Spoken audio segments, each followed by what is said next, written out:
आसमान धूल से मटमैला हो चुका था। युद्ध का मैदान लहू से लाल था और हवा में सिर्फ चीखें और हथियारों के टकराने की आवाज़ें थीं। एक तरफ अहंकार के सिंहासन पर बैठा रावण अपने अजेय होने के मद में चूर था, और दूसरी तरफ मर्यादा पुरुषोत्तम राम, जिनके चेहरे पर एक अजीब सी शांति थी। ये शांति किसी तूफान के आने से पहले की आहट जैसी थी। पूरी वानर सेना और लंका के राक्षस योद्धा अपनी जगह रुक गए जब उन्होंने देखा कि श्री राम ने अपने तरकश से एक विशेष बाण निकाला है। वह बाण साधारण नहीं था। उसे देखते ही ऐसा लगा जैसे हजारों बिजलियां एक साथ एक तीर में समा गई हों। राम जी ने धीरे से अपने धनुष की प्रत्यंचा को खींचा। डोरी के खींचने की वो आवाज़ पूरे मैदान में किसी खौफनाक गूंज की तरह सुनाई दी। सबकी सांसें थम गईं। विभीषण की आंखें फटी की फटी रह गईं। सबको लगा कि अब रावण का अंत होने वाला है। लेकिन यहीं से खेल पलटा। राम जी ने निशाना रावण के सीने पर नहीं लगाया।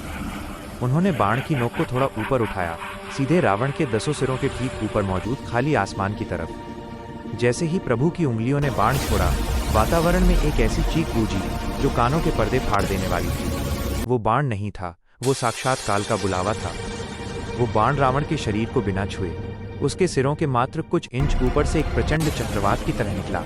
उस बाण की गति से पैदा हुई घर्षण और ऊर्जा इतनी विनाशकारी थी कि हवा का दबाव किसी बम के फटने जैसा महसूस हुआ, और फिर जो हुआ उसने इतिहास लिख दिया। बिना रावण की त्वचा को खरोच लगाए उस बाण की अदृश्य शक्ति ने रावण के 10 सिरों पर रखे हुए उन भारी स्वर्ण मुकुटों को तिनके की तरह उड़ा दिया। वो मुकुट जो सत्ता और घमंड के प्रतीक थे, हवा में कलाबाजियां खाते हुए नीचे कीचड़ और धूल में जाकर गिर पड़े। मैदान में एक ऐसा सन्नाटा छा गया जैसा शायद सृष्टि के अंत में होता होगा।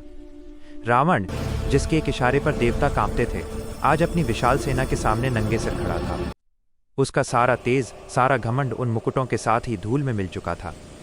राम जी ने बिना एक कतरा खून बहाए ये संदेश दे दिया था कि जिस बाण की हवा मात्र से मुकुट गिर सकते हैं, वो बाण अगर लक्ष्य भेदने पर आ गया तो ब्रह्मांड में उसे रोकने वाला कोई पैदा नहीं हुआ।